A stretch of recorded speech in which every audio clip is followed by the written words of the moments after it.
लखनऊ में city Montessori school Kanpur road branch एक बार फिर अंतर्राष्ट्रीय स्तर के बड़े आयोजन का केंद्र बना हुआ है, जहां विश्व के मुख्य न्यायाधीशों का 26वां अंतर्राष्ट्रीय सम्मेलन आयोजित किया जा रहा है। इस वैश्विक मंच पर 52 देशों के मुख्य न्यायाधीश, पूर्व उपराष्ट्रपति, पूर्व प्रधानमंत्री, संसद के अध्यक्ष, अंतर्राष्ट्रीय कानूनविद और अनेक प्रमुख न्यायिक हस्तियां हिस्सा ले रही हैं। कार्यक्रम का उद्घाटन उत्तर प्रदेश के मुख्यमंत्री योगी आदित्यनाथ ने किया। मुख्यमंत्री योगी आदित्यनाथ ने अपने संबोधन में कहा कि आज दुनिया जिन चुनौतियों का सामना कर रही है, उनकी जड़ में कई बार संवादहीनता होती है। उन्होंने कहा कि एक दूसरे से संवाद का ना होना ही विश्व की वास्तविक समस्या है और यही सम्मेलन वैश्विक संवाद को मजबूत करने का माध्यम बन सकता है। योगी आदित्यनाथ ने अपने संबोधन में संयुक्त राष्ट्र की स्थापना का संदर्भ देते हुए कहा कि 80 साल पहले जब यूएन की स्थापना हुई थी, तब विश्व नेतृत्व ने जो सिद्धांत प्रस्तुत किए थे, उनकी सार्थकता आज भी बनी हुई है,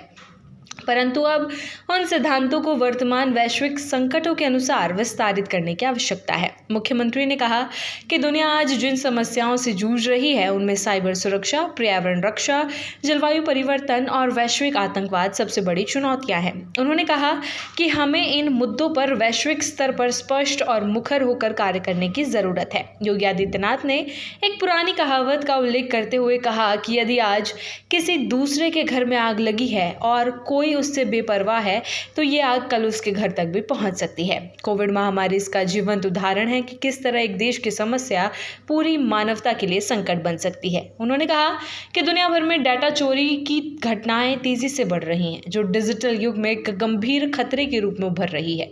साइबर स्पेस में होने वाले अपराध अब सीमाओं में बंधे नहीं रह गए हैं और इस कारण वैश्विक सहयोग और सुरक्षा तंत्र को और मजबूत करना समय की आवश्यकता बन गया है। मुख्यमंत्री योगी आदित्यनाथ अपने आगमन के बाद सबसे पहले सीएमएस के संस्थापक डॉक्टर जगदीश गांधी की प्रतिमा पर पुष्पांजलि अर्पित करने पहुंचे। उन्होंने संस्थापक की स्मृतियों को नमन किया और कहा कि डॉक्टर गांधी द्वारा शुरू की गई इस परंपरा ने आज वैश्विक मंच को एकता और न्याय के लिए एकजुट होने का अवसर दिया है। अपने संबोधन में योगी आदित्यनाथ ने भारतीय परंपरा और दर्शन का उल्लेख करते हुए कहा कि भारत ने हजारों वर्षों से पृथ्वी, जल, वायु, अग्नि और नभ, इन 5 महाभूतों पर भरोसा कायम रखा है। उन्होंने कहा कि भारत एक ऐसा देश है जिसने कोविड जैसी सदी की सबसे बड़ी महामारी का धैर्य और संकल्प के साथ सामना किया। उन्होंने कहा कि न्याय किसी भी समाज में प्रत्येक नागरिक की सुरक्षा और रक्षा का सबसे महत्वपूर्ण आधार है और यही किसी राष्ट्र की स्थिरता और विकास की पहचान बनता है।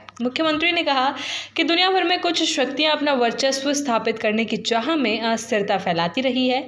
उन्होंने कहा कि ऐसे समय में संयुक्त राष्ट्र ने पर्यावरण संरक्षण, शिक्षा और वन संपदा की रक्षा जैसे महत्वपूर्ण लक्ष्यों को दुनिया भर के देशों के सामने रखा था, जिसमें शिक्षा सबसे महत्वपूर्ण विषयों में से एक है। उन्होंने कहा कि विश्व के भविष्य के लिए बच्चों के बोझ को कम करना आवश्यक है, विशेष रूप से देखते हुए कि आज दुनिया में 250 करोड़ से अधिक बच्चे शिक्षा पाने की प्रक्रिया में हैं।